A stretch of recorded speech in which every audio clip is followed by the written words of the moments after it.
Salam, oksidlər, əsaslar, turşular və duzlar mövzusundan ikinci günün sualların izahına baxırıq. 4 nömrəli test tapşırığında şəkil üzərində görürük ki, X ilkin suda məhluluna reaksiya daxil olur və nəticədə karbon qazı xaric olunur. Bunun üçün baxaq verilən X və Y maddələrinə görə bunlar arasında hansında reaksiya gedir və karbon qazı ayrılır. A variantında natrium xlor və kalsium karbonat yazılıbdır. 2 dənə də fərqli duzdur.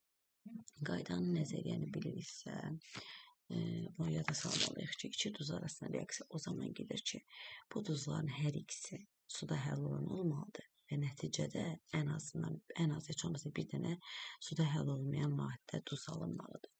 Buradakı duzların kalsium karbonat olan suda həll olmayandır, ona görə bu reaksiya getməyəcək, bu səhvdir.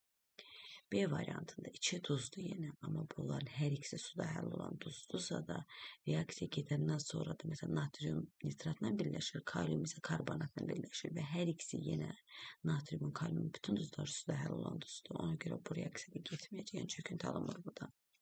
C variantında H xlor turşudur, kalium karbonat isə duzdur. Turşu ilə duz arasında reaksiya o zaman gedir ki, reaksiya daxil olan turşu duzun tərkibindəki turşu qalığından daha güclü turşudur və onu sıxışdırıb çıxarır. Gəlin bu reaksiyanı yazaq. H xlor üstəgəl kalium karbonat. Nəticədə kalium xlorla birləşir 2 mol və karbonat turşusu alınır. Bu da çox davamsız olduğuna görə karbon qazına və suya parçalanır. Yəni bunu birbaşa belə də yaza bilərik. Karbon qazı üstəgəl su. Buradan karbon qazı ayrılır. Cavab elə C variantında ayrılan karbon qazı bu reaksiya uyğundur. Sonra D variantında bu çöküntüdür, bu çöküntüdür. Yəni duzla girməyəcək buradan. Növbəti test tapşırığına baxırıq. 17 nömrəli test tapşırığında turşular verilib. Xlorid, yodid və bromid. Kütləsi eynidir, eyniləşdiriblər yəni. Turşularla reaksiya daxil olan amonyakın kütləsi. Gəlin ilk öncə yada salaq görək. Amonyak turşularla necə reaksiya gedir? Məsələn, xlorid turşusuna birləşmə reaksiyası olacaq. NH4 xlorid əmələ gələcək. Yəni 1 mol amonyak ilə 1 mol xlorid. Eləcə də digər bu turşular reaksiya daxil olur. Birin birə nisbətində. İndi biz bunları eyni kütləyə gətirməsi üçün nə edə bilərik? Molların uyğunlaşdırma ilə yazmalıyıq ki, kütlələri eyni olsun. İndi burada xlorid turşusu 36.5-dir, bromid 81-dir, yod da 128-dir. Bunları eyni kütləyə gətirmək üçün mollarla ilə yazmalıyıq ki, bərabər olsun. Yəni mollar ilə yazmalıyıq ki, kütlələri bərabər olsun. Məsələn, H4 128-dir. Gəlin bunu elə 1 mol kimi saxlayaq. Bu olsun 128. H-brom 81-dir. Bunu 128-i 81-ə bölsək, hardasa düşəcək 1.5 qədər mol. Təxmini 1.5. 128 olması üçün, yəni 128-i böləm 81-i 1.5 təxmini 1.5 nə qədərsə. İndi, bəs bunu neçə mol yazaq ki, bu da 128-ə yaxın olsun. 128-i 36.5-ə böləndə təxmini 3.5 belə bir şey olmalıdır. Bu bunun molları. Və gördüyünüz kimi bayaq yazmışdım.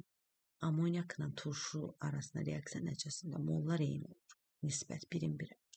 Deməli, bunlarla reaksiya daxil olan amonyakın kütləsi də, yəni molları da, elə bax, burada yazdığım mollarla eyni olacaq. Və nəticədə onların kütləsi də, molu böyük olanın kütləsi də böyük olacaq.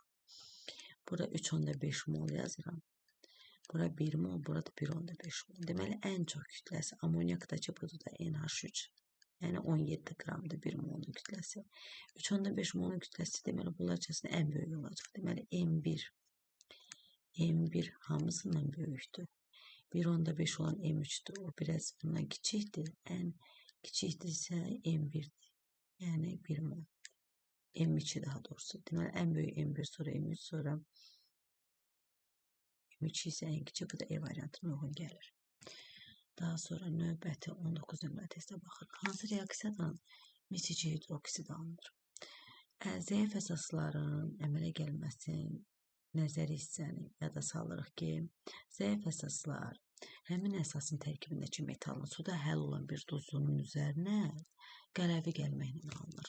Burada da ki, misin duzu, bax, xlorid duzudur ki, bu çöküntü deyil, suda həll olan bir duzdur. Və bunun üzərinə qələvi gələndə mis OH2 çöküntüsü alınır göy rəngdə və natrium xlor duzu alınmış olur. Yəni, bu bundan birləşir, bu da gəlib bundan birləşir. 2 mol. Burada bir çatıram. Burada isə olmur, pasiv metal girmir suyuna. Burada da çöküntü də olmur. Pasiv metalın nə özləri, nə oksidləri suyla girmir. Burada da olmayacaq. Cavab A variantı. 63 nömrəli test tapşırığına baxırıq. Kaliumun su ilə qarışığı təsirindən hansı maddə alınır? Yada salırıq. Qələvi və qələvi torpaq metalların özləri də, oksidləri də, hidridləri də suyla reaksiyaya girəndə qələvi alınır, yəni əsas alınır. Alınacaq kalium OH və hidrogen. Yəni kalium hidroksid. Kaliumun su ilə alınır kalium hidroksid E variantı. Daha sonra sonuncu suala 64 nömrəli testə baxırıq. Deyir ki, 0,2 mol əsasın tam neytrallaşmasına əsasın 25,2 qram HNO3 sərf olunmuşdursa, əsasın turşuluğunu hesablayın. Gəlin bu nitrat turşusunun molunu tapaq, mola çevirək. Bunu görək neçə moldan neçə mol gelir. Əgər 25,2 qramın X moldursa, 63 qramım isə 1 moldur da. Gəlin buradan X-i tapaq. Baxırıq. 63 deməli 4-ə vursa 252 el. Yəni bu eləcə 0,4 mol. X-in qiyməti olacaq 0,4 mol. Deməli 240 üstəgələn 252. 0,4. Deməli əsasın hər hansısa bir əsaslıdan en yazıram bura. Bu 0,2 mol olanda bundan 0,4 mol turşu, HNO3 turşusu reaksiyaya girir. Yəni bu 1 olanda bu da 2 olur, 2 mol. İndi bu 2 moldursa bu da bir əsaslı turşudur və 2 mol məsələn HNO3 reaksiyaya girirsə 1 mol əsasla. Deməli, bu əsasın tərkibində 2 dənə OH olmalıdır ki, bu neytrallaşsın. Yəni, neytrallaşmada nədir? H-ların sayı, OH-ların sayı bərabərdir. Bu da 1 moldur da. Bax, tapdıq burada. 1 mola 2 uyğun gəlir. Deməli, bunun OH-ı da 2 olmalıdır ki, bu 1-2-yə vurulanda OH sayı 2 olsun. Deməli, bu əsasın turşuluğu 2-yə bərabərdir. E variantı.